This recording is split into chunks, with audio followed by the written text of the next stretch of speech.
Hello, comrades and friends. I am Baroness Christine Blower, member of the House of Lords in the UK, and I am making this short video on behalf of the Peace in Kurdistan Women's Alliance.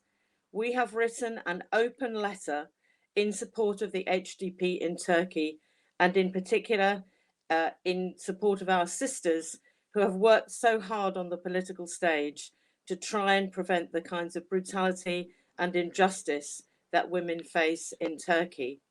I'm going to just read you a short paragraph of this letter, but you can find the text, and I hope that you will support it.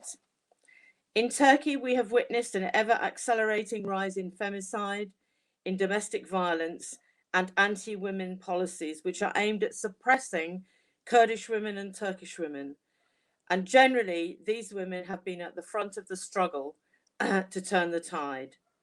The decision by President Erdogan to repudiate the Council of Europe Convention on Preventing and Combating Violence Against Women and Domestic Violence, the Istanbul Convention, in the light of the continuing rise of femicide in Turkey, is shocking and sends a clear message to the women of Turkey that the state will not protect you.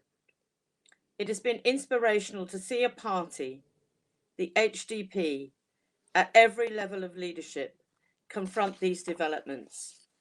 Personally, I want to say on my own behalf that Leyla Güven has been a complete inspiration to women all over the world who face oppression, but in particular to the women in Turkey, Turkish and Kurdish women who have been so brutally oppressed by this regime.